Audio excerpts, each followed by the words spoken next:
আপনি কি আপনার বাচ্চাকে সেফেক্সিম গ্রুপের অ্যান্টিবায়োটিক দিচ্ছেন? অনেকে রক্সিন 50 ml সিরাপ শিশুকে খাওয়াচ্ছেন, কিন্তু না জেনে কিছু গুরুত্বপূর্ণ ভুল করছেন। এই ভুলগুলো ভবিষ্যতে ওষুধ কাজ নাও করতে পারে। এমনকি শিশুর শরীরে লুকানো ক্ষতি হতে পারে। শেষ পর্যন্ত দেখুন, কারণ ভিডিওর শেষে বলবো এমন কিছু তথ্য যা বেশিরভাগ মা এবং বাবা জানে না। আজকের ভিডিওটি একটু মনোযোগ সহকারে শুরু থেকে শেষ পর্যন্ত দেখলে আপনার শিশু অনেক বড় ক্ষতির হাত থেকে বেঁচে যাবে। তাই একটু কষ্ট করে ভিডিওটি শুরু থেকে শেষ পর্যন্ত মনোযোগ সহকারে দেখুন। চলুন তাহলে শুরু করা যাক।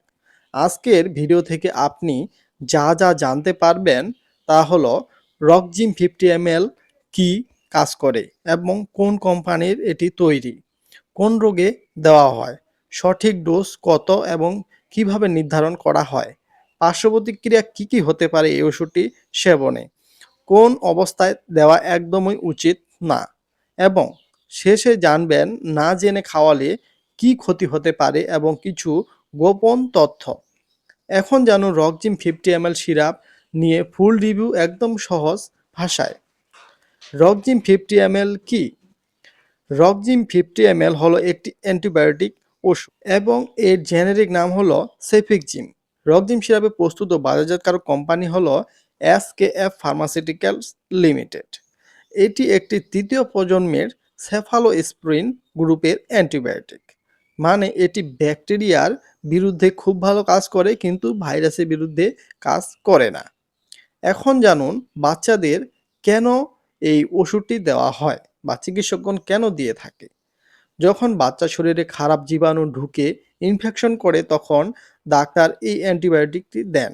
যেমন যেসব সমস্যা দেখা দেয়: গলা ফুলে গেলে বা টনসিল হলে, কানের ব্যথা বা পুষ জমলে, নাক বন্ধ হয়ে সাইনাসে পুষ জমলে, এবং বুকে ইনফেকশন হলে অর্থাৎ কাশি ও শ্বাসকষ্ট হলে এটি চিকিৎসক দিয়ে থাকে।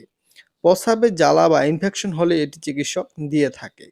টাইফয়েড হলে, এটি টেস্টের পরে ধরা পড়লে, মানে সহজ করে বললে বাচ্চার শরীরে যখন ব্যাকটেরিয়া নামের খারাপ জীবাণু আক্রমণ করে, তখন এই ওষুধটি দেওয়া হয়। এটা কিভাবে কাজ করে খুব সহজ ভাষায় জেনে নিন। ভাবুন, জীবাণুরও একটা ঘর আছে। এই ঘরে সেই ওষুধটি জীবাণুর ঘরের দেয়াল ভেঙে দেয়। দেয়াল ভেঙে গেলে জীবাণু বাঁচতে পারে না, ধীরে ধীরে মরে যায়। তখন বাচ্চা সুস্থ হতে শুরু করে। এইভাবে এই ওষুধটি কাজ করে। কিন্তু গুরুত্বপূর্ণ কথা, সব জ্বর বা সর্দি কাশিতে এই ওষুধ লাগে না। যদি অসুখ ভাইরাসের কারণে হয়, তাহলে এই অ্যান্টিবায়োটিক কাজ করবে না। শিশুর ডোজ কিভাবে নির্ধারণ করা হয়? এটি সাধারণত চিকিৎসক নির্ধারণ করে থাকে। ডোজ বয়স দিয়ে না, ওজন দিয়ে নির্ধারণ করা হয়। সাধারণত প্রতিদিন 8 মিলিগ্রাম প্রতি কেজি ওজন অনুযায়ী দেওয়া হয়। তবে সঠিক ডোজ সবসময় ডাক্তার নির্ধারণ করবে। আপনি কখনো এটি অনুমান করে নির্ধারণ করবেন না। নিজে নিজে ফার্মেসি থেকে নিয়ে এসে অনুমান করে খাওয়ানো ঠিক না। সম্ভাব্য কিছু পার্শ্ব প্রতিক্রিয়া সম্পর্কে জেনে রাখুন।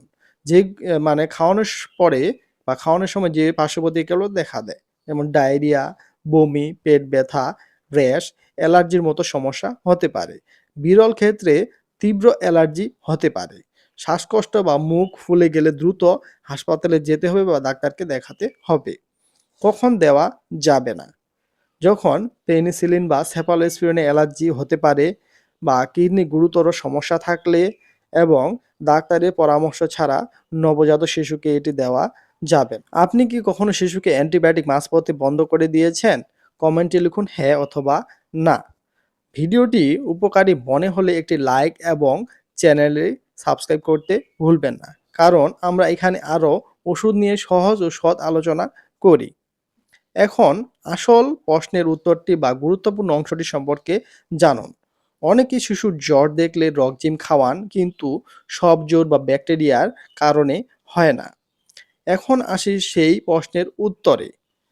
না জেনে খাওয়ালে কি কি ক্ষতি হতে পারে, এই অংশটি জানা অনেক গুরুত্বপূর্ণ। ১ নম্বরে যে সমস্যাটি হয়, অ্যান্টিবায়োটিক রেজিস্ট্যান্ট হতে পারে। অর্থাৎ বারবার অপ্রয়োজনে ব্যবহার করলে ভবিষ্যতে এই ওষুধ কাজ নাও করতে পারে। এটি একটি বিশ্বব্যাপী সমস্যা। ২ নম্বরে পেটের ভালো ব্যাকটেরিয়া নষ্ট হয়ে যাওয়ার ঝুঁকি বাড়ে, যেমন শিশুর হজম সমস্যা বা দীর্ঘমেয়াদী ডায়রিয়া হতে পারে। ৩ নম্বরে টাইফয়েড বা বড় সমস্যা বা সংক্রমণে ভবিষ্যতে শক্ত ওষুধ লাগতে পারে, কারণ সাধারণ ওষুধ তখন আর কাজ করবে না। কিছু গোপন তথ্য যা অনেকেই জানে না: অ্যান্টিবায়োটিক কোর্স শেষ না করলে জীবাণু পুরোপুরি মরে না। বারবার ভুলভাবে ব্যবহার করলে ভবিষ্যতে হাসপাতালে ভর্তি হওয়ার ঝুঁকি বাড়তে পারে। শিশুর ইমিউনিটি সিস্টেম অর্থাৎ রোগ প্রতিরোধ ক্ষমতা স্বাভাবিক প্রতিক্রিয়া ক্ষমতা দুর্বল হতে পারে। আপনার শিশুকে কি কখনো ডাক্তার টেস্ট ছাড়া অ্যান্টিবায়োটিক দিয়েছেন? আপনার অভিজ্ঞতা কমেন্টে লিখতে ভুলবেন না। এবং রকজিম খুব কার্যকর ওষুধ, কিন্তু সঠিক রোগে সঠিক ডোজে সঠিক সময় ব্যবহার করতে হবে। নিজে শিশুর জন্য সিদ্ধান্ত নেওয়া আগে একবার ভাবুন, কারণ আজকে ছোট ভুল ভবিষ্যতে বড় সমস্যা তৈরি করতে পারে। তাই যে কোনো ওষুধ সেবনের পূর্বে বা দেওয়ার পূর্বে একজন চিকিৎসকের পরামর্শ নেওয়া অত্যন্ত জরুরি। ধন্যবাদ।